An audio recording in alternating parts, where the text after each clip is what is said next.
video revisaremos el diagnóstico y tratamiento de patologías gastroenterológicas, enfermedad del reflujo gastroesofágico. Diagnóstico clínico. Se basa en una adecuada anamnesis. En la enfermedad del reflujo gastroesofágico típico encontraremos pirosis y regurgitación.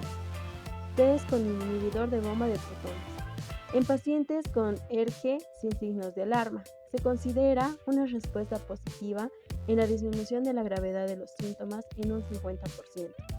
Gastroscopía. Se realiza en pacientes con disfagia, odinofagia, vómitos persistentes, anemia ferropénica, hemorragia digestiva, pérdida de peso y tumoración epigástrica. pH-metría ambulatoria de 24 horas. En pacientes con síntomas típicos sin evidenciar esofagitis en endoscopía que no responde a tratamiento con inhibidor de bomba de protones. También en pacientes con síntomas atípicos sin esofagitis endoscópica o extraesofágicos. El paciente debe estar en ayunas de 4 a 8 horas. Antagonistas H2, 48 horas antes, antiácidos 8 horas antes, prokinéticos 24 horas antes.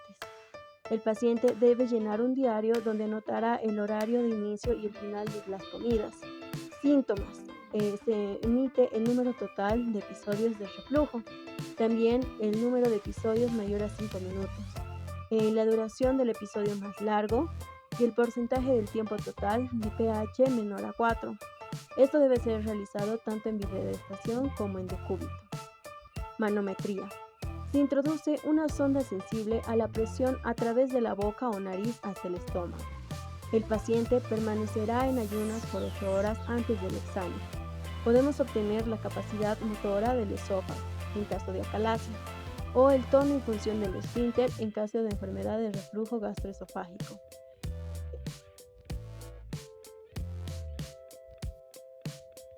Impedanciometría. Registrará el tránsito de cualquier contenido y con independencia del pH sirve para medir el tránsito retrógrado gastroesofágico. La radiografía con bario visualiza la anatomía esofágica como la hernia de Yat. Histología. La biopsia en el momento de la endoscopía se debe llevar a cabo en sospecha de esófago de Barrett y en detección de displasia o para valorar causas de esofagitis.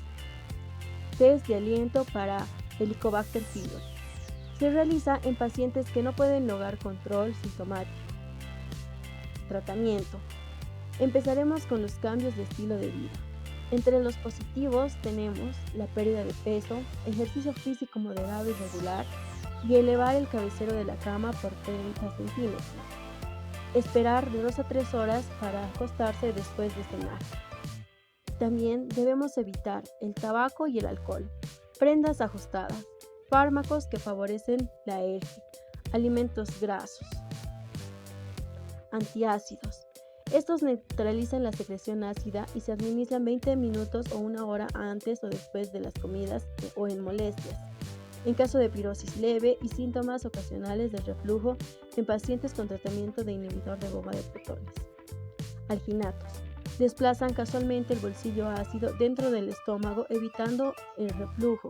Se toma 1 hora después de las comidas y antes de acostarse. Prokinéticos. Estimulan la motilidad esofágica, aumentan el tono del esfínter esofágico inferior y aceleran el vaciamiento gástrico.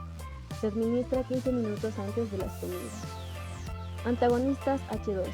Son antisecretores que bloquean el receptor de histamina de la célula parietal, inhiben la secreción estimulada y basal de ácido gástrico y reducen la producción de pepsina. Debe administrarse en la noche. Inhibidor de bomba de protones. Son antisecretores que actúan sobre la bomba de protones de la célula parietal, bloqueando la enzima TPasa, inhibiendo el transporte final de hidrógeno al lumen gástrico. Estos se administran en ayunas, doble dosis antes de desayunar y antes de cenar. Cirugía. Se realiza en intolerancia a los fármacos, falta de respuesta al tratamiento médico. Entre estos tenemos la funduplicatura de Nissen y la funduplicatura de Toupet. Coledocolitíasis. Clínica. El 14% es asintomático. El 86% de los pacientes presenta síntomas como dolor cólico en hipocondrio derecho, de aparición brusca, intensidad severa, con irradiación a zona del hombro derecho y agravantes a la ingesta de alimentos grasos, náuseas, vómitos e hiporexia. Imagenología. Ecografía. Este nos permite valorar la vesícula biliar, la pared, el contenido y las vías biliares. Permite observar la piedra en el colédoco y la dilatación del conducto biliar. Tomografía axial computarizada. Es más sensible que la ecografía. Permite observar el 90% de las dilataciones de las vías biliares. Colangioresonancia. Permite estudiar órganos y sistemas con fluidos en movimiento. No requiere administrar ningún tipo de contraste vía oral o intravenoso. ERCP. Permite visualizar la vía biliar inyectando contraste. Tiene la ventaja de permitir el tratamiento, además del diagnóstico. Tratamiento. En cuanto al tratamiento de la coledocolitiasis, debemos saber que este es netamente quirúrgico, ya sea por vía abierta o por vía endoscópica. También es importante saber que esta patología no tiene ningún tratamiento médico. Pancreatitis aguda. Diagnóstico clínico. En este encontraremos dolor abdominal intenso en epigastrio, tipo perforante hacia la espalda con irradiación hacia ambos hipocondrios o en hemicinturón, hacia la espalda, náuseas y vómitos, fiebre, taquicardia e hipotensión. Examen físico. El abdomen se encuentra distendido, hay disminución de ruidos hidroaéreos, dolor a la palpación en el abdomen superior y el signo de Cullen y el signo de Fry-Turner positivo. Datos de laboratorio. Entre estos debemos pedir amilasa, lipasa, hematocrito y leucocitosis, ionograma, pH, bilirrubina, TGT, transaminases. Técnicas de imagen. Entre estas tenemos rayos X de tórax y abdomen, donde podemos observar la presencia de litos y el hilio regional. CEPRE endoscópico. Este es útil como diagnóstico y tratamiento. Tratamiento. Supresión de la ingesta oral. Este se realiza para evitar estimulación pancreática. Se reanuda progresivamente a los 3 y 7 días, si no hay complicaciones locales. Fluidoterapia.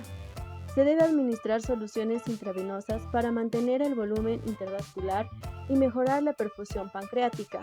La perfusión no debe ser menor a 3,5 a 4 litros al día, en forma de suero fisiológico glucosado o al 5%, o Ringer analgésico. El uso de opiáceos podrían causar espasmo del esfínter de Oddi, salvo el meropidina. Sonda nasogástrica. Este es indicado en náuseas, vómitos severos y el desarrollo de hilio paralítico completo. Control metabólico. En este se debe corregir la hipocalemia con gluconato de calcio a una ampolla intravenosa. Generalidades. Entre estos debemos hacer el control de signos vitales, el control de ingresos y egresos. CEPRE. Este se realiza con esfinterotomía en pacientes con colangitis aguda u obstrucción biliar por cálculo enclavado. Hemorragia digestiva alta. Diagnóstico. Entre algunos síntomas que nos pueden guiar tenemos hipotensión ortostática, confusión, angina, palpitaciones severas, extremidades frías y húmedas.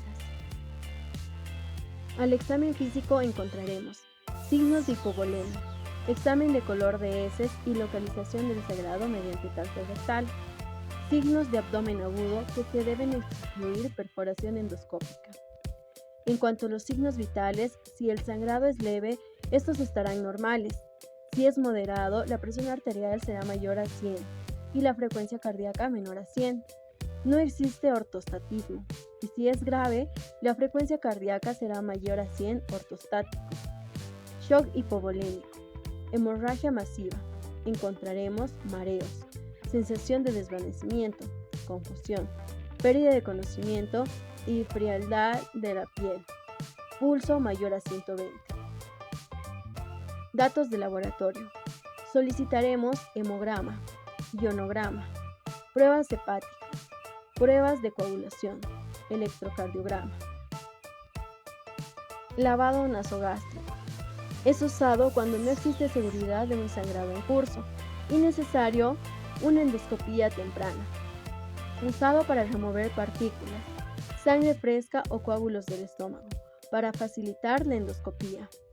Su uso es controversial, al no mostrar ventajas en cuanto a la mortalidad de tiempo, de estancia hospitalaria, de requerimiento de transfusión o cirugía. Soporte general. Entre estos tenemos el oxígeno por cánula nasal. También se debe indicar nada por vía oral. Catéteres venosos, ya sea periférico o central, en pacientes con inestabilidad hemodinámica. Intubación endotraqueal. Esta se debe considerar en pacientes con hematemesis. Alteraciones respiratorias o del estado mental para disminuir el riesgo de aspiración.